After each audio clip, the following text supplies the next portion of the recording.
Hi all, welcome to my channel. അപ്പോൾ നമ്മൾ ഇന്നിവിടെ കാണിക്കുന്നത് ഹെവി ആയിട്ടുള്ള ഒരു ബ്രൈഡൽ ലെഹങ്ക സ്കേർട്ടിന് സപ്പോർട്ടിങ് സ്ലീവ് കൊടുക്കുന്നതും അതുപോലെ തന്നെ ബ്രൈഡൽ വെയിൽ സെറ്റ് ചെയ്യുന്നതാണ് നമ്മൾ കാണാൻ പോകുന്നത്. ഈ ഹെവി ആയിട്ടുള്ള സ്കേർട്ട് അത്യാവശ്യം നല്ല വെയിറ്റ് ഉള്ളത് കൊണ്ടും അത് വെയർ ചെയ്യുന്ന സമയത്ത് ഡിസ്കംഫർട്ടുമാണ്. നമുക്ക് ആ വെയിറ്റ് ബാലൻസ് ചെയ്യാൻ വേണം. ആ ഒരു ഉദ്ദേശത്തിലാണ് നമ്മൾ എന്ത് ചെയ്യുന്നത്, ഈ സപ്പോർട്ടിങ് സ്ലീവ് കൊടുക്കുന്നത്. എപ്പോഴും അങ്ങനെ ഒരു സപ്പോർട്ടിങ് സ്ലീവ് കൊടുക്കുന്നത് ബെറ്റർ ഓപ്ഷൻ ആയിരിക്കും. അപ്പോൾ അതിന് വേണ്ടിയിട്ട് നമ്മൾ യൂസ് ചെയ്തിട്ടുള്ളത് 1/2 മീറ്റർ ക്രേപ്പ് മെറ്റീരിയലാണ്. എന്നിട്ട് നമ്മൾ ഈ ബാബാ സ്യൂട്ടിൻ്റെയൊക്കെ സ്ലീവ് കണ്ടിട്ടില്ലേ, അതുപോലെ അറ്റാച്ച് ചെയ്ത് കൊടുക്കുകയാണ് ചെയ്തത്. അതിൻ്റെ കട്ടിങ്ങും സ്റ്റിച്ചിങ്ങും ഒന്നും ഇൻക്ലൂഡ് ചെയ്തിട്ടില്ല. കുറച്ച് ഹെവി ആയിരുന്നു സ്കേർട്ട്, അതുകൊണ്ട് ഒത്തിരി പാടായിരുന്നു അത് സ്റ്റിച്ച് ചെയ്തെടുക്കാൻ വേണ്ടിയിട്ട്. എന്തായാലും അതിൻ്റെ ഫൈനൽ റിസൾട്ട് നമ്മൾ വീഡിയോയിൽ ഇൻക്ലൂഡ് ചെയ്തിട്ടുണ്ട്. അപ്പോൾ നമ്മളിപ്പം കട്ട് ചെയ്തുകൊണ്ടിരിക്കുന്നത് ബ്രൈഡൽ വെയിലാണ്.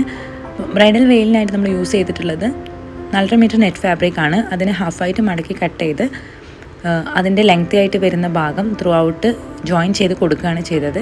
അതിനുശേഷം അതിന് വീണ്ടും ഫോൾഡ് ചെയ്ത് ഓപ്പൺ സൈഡ് വരുന്ന 4 എൻഡും കർവ് ചെയ്ത് കട്ട് ചെയ്ത് നമുക്ക് കിട്ടും. ഒരു ഓവൽ ഷേപ്പിലുള്ള ഒരു വെയിൽ നമുക്ക് അപ്പോൾ സെറ്റായി കിട്ടും.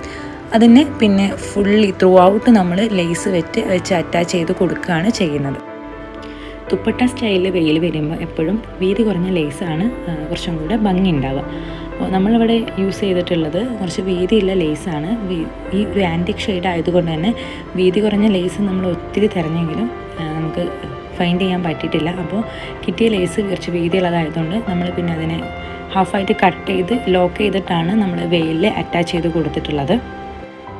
പിന്നെ വെയിലിനെടുക്കുന്ന മെറ്റീരിയൽ എപ്പോഴും 4.5 മീറ്റേഴ്സ് ആയിരിക്കില്ല. അത് നമ്മൾക്ക് എത്ര ബാക്ക് സൈഡിലേക്ക് ലെങ്ത്ത് വേണം എന്നതിനെ ഡിപ്പെൻഡ്സ് ചെയ്താണ്. ഓരോരുത്തരെയും ഇഷ്ടത്തിനനുസരിച്ചാണ് മെറ്റീരിയലിൻ്റെ ലെങ്ത്തും മെഷർമെൻറ്റും കിടക്കുന്നത്. ചിലപ്പം അത് 5 ആവാം, 6 ആവാം, 7 ആവാം. എത്ര ലെങ്ത്ത് ബാക്ക് സൈഡിലേക്ക് നമുക്ക് വേണം അതിനെ ഡിപ്പെൻഡ്സ് ചെയ്താണ് അതിൻ്റെ മെഷർമെൻറ്റ് കിടക്കുന്നത്. അപ്പോൾ ഇനി നമുക്ക് നമ്മുടെ സ്ലീവ് അറ്റാച്ച് ചെയ്ത് എങ്ങനെയാണെന്ന് കാണാം. ഇതുപോലെയാണ് നമ്മൾ സ്ലീവ് അറ്റാച്ച് ചെയ്തിട്ടുള്ളത്. ബാക്ക് സൈഡിൽ ക്രോസ് ആയിട്ടും ഫ്രണ്ട് സൈഡിൽ സ്ട്രെയിറ്റ് ആയിട്ടുമാണ്. ഇതാണ് നമ്മുടെ വെയിൽ വരുന്നത്. അപ്പോൾ നമ്മുടെ വീഡിയോ ഇഷ്ടപ്പെട്ടാൽ ലൈക്ക് ചെയ്യാനും ഷെയർ ചെയ്യാനും സബ്സ്ക്രൈബ് ചെയ്ത് സപ്പോർട്ട് ചെയ്യാനും മറക്കരുത്. തീർച്ചയായിട്ടും നിങ്ങൾ കമൻറ്റ് ചെയ്യാം. ഇതുപോലെ ഹെവി ലെഹങ്ക വാങ്ങിച്ചിട്ട് ആഗ്രഹിച്ച് വാങ്ങി ടെൻഷൻ അടിച്ചിരിക്കുന്ന നിങ്ങളുടെ ഫ്രണ്ട്സിലോ ഫാമിലിയിലോ ആർക്കെങ്കിലും ഇത് ഉപകാരപ്പെടുകയാണെങ്കിൽ നിങ്ങൾ എന്തായാലും ഷെയർ ചെയ്ത് കൊടുക്കുക. അപ്പോൾ നെക്സ്റ്റ് വീഡിയോ ആയിട്ട് നമുക്ക് വീണ്ടും കാണാം. Then bye.